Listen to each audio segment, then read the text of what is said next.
خودرویی که مشاهده میکنید برابر اخبار و اطلاع واصله به پلیس امنیت اقتصادی استان فارس مبنی بر این که یه دستگاه تریلر از بندر عسلویه و سمت جنوب کشور حامل کالای ممنوعه قاچاق هست که در این راستا 2 دستگاه خودرو سازمانی همراه عوامل پلیس امنیت اقتصادی به جاده و محور اصلی اعزام میشن.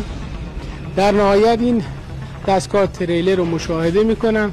پس از توقیف این خودرو و انتقالش به پلیس امنیت اقتصادی الان بررسی که میکنن اون جاساز داره و جاسازش هم حامل سیگار بوده که ملاحظه میفرمایید.